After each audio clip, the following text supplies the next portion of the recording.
Good day again, grade 9. So, today we'll be discussing another proving statement. So, given daw that quadrilateral BJRN is a parallelogram and triangle BAON is an isosceles triangle with BO is congruent with ON, then O is the midpoint of JR. Now, we need to prove that BJRN is a rectangle. So, para masabi na rectangle ang isang parallelogram, kailangan lang nating i-prove na yung kanyang mga dalawa yung option. Una is to prove na congruent yung diagonals. Kaya lang, if you would notice, wala tayong given na diagonals dito. Or wala, sa illustration natin, yung diagonals ay medyo not included. Okay? So, yung JN and BR ay hindi natin kayang i-prove na congruent sila. Pero, ang kaya nating i-prove dapat ay yung angle J, angle R, angle N, and angle B ay right angles. Pag na-prove kasi natin yun, pwede na natin sabihin na rectangle ito. So, our goal is to prove that. Ngayon, sulat ko muna yung statement and reason.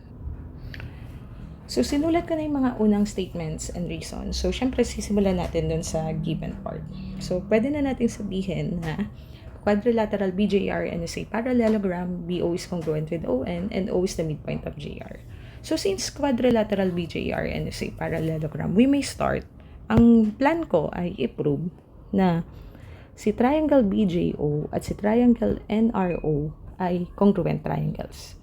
So, simulan ko sa part na i-prove ko muna na si side JB at si side RN ay congruent. So, bakit congruent si side JB at si side RN? Reason, that is, opposite sides ng parallelogram ay congruent. Medyo iniiksian ko na sides ng parallelogram are congruent. Yun po yung buo iniiksian ko lang grade 9 kasi medyo nagmamadali na po ako. Okay. Then, yung kasunod na pwede nating sabihin ay yung, kasi kailangan ma-prove ko na yung triangle BJO at triangle NRO ay congruent. So, kung gusto ko ma-prove yun, dapat ma-prove ko na kailangan kailangan ma-prove ko na si JO ay congruent kay OR. Since, diba, na-prove na natin na ito congruent dito. Then, given naman na BO is congruent with ON since isosceles triangle nga daw si BON with BO is congruent with ON. So, ang kulang ko na lang to prove that the two triangles are congruent ay JO must be congruent with OR. Now, bakit congruent si JO kay OR? That is definition of midpoint. Diba sa definition of midpoint, sinasabi natin O or point O is the midpoint of JR, then automatic JO is congruent with OR. Then, from there, pwede na nating sabihin triangle BJO is congruent with triangle NRO. Reason, SSS congruence postulate. Okay. So, from there, na-prove ko na congruent yung mga triangles. Now, bakit ko prove na congruent yung mga triangles? Since gusto ko ma-prove na angle J is congruent with angle R. So, stay with me lang po. So, ang goal ko, angle J is congruent with angle R. Reason, that will be CPCTC. Bakit? Since corresponding si angle J at angle R and ang sabi mo, congruent yung triangle, so angle J and angle R na corresponding angles ay congruent based on the CPCTC or corresponding parts of congruent triangles are congruent. Then, include lang din natin na si angle J and angle R must be or are supplementary. Now, bakit sure ako na supplementary si angle J at si angle R? Since, sabi natin, quadrilateral BJRN is a parallelogram and angle J and angle R are consecutive angles. So with that, this is consecutive angles of a parallelogram are supplementary. Okay? Shortcut ko lang, grade 9 yung mga words ha. Okay.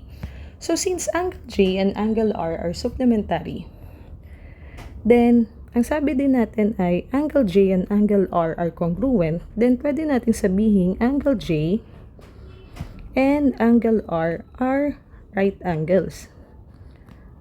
Bakit? Since kapag supplementary yung mga angles, so equal yun sa 180. Eh sabi natin congruent sila.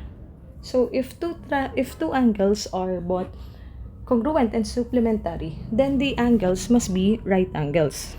So ang lalagay ko dito ay since two angles are congruent and supplementary, shortcut ko lang po then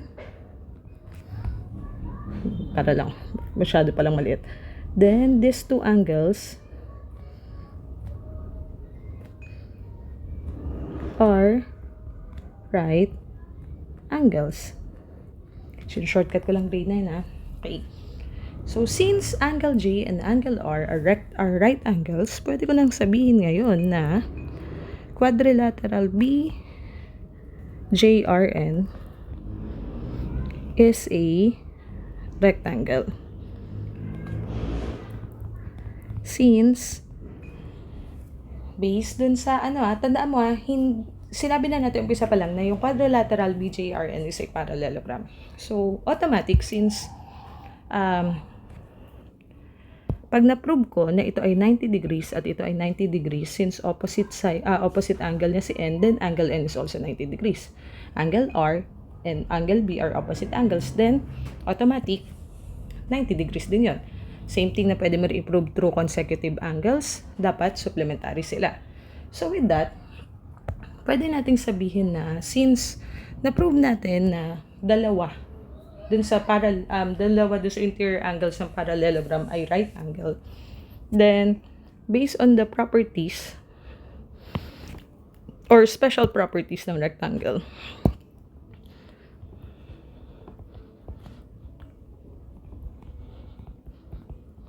properties of a rectangle, then quadrilateral or parallelogram BJRN is a rectangle.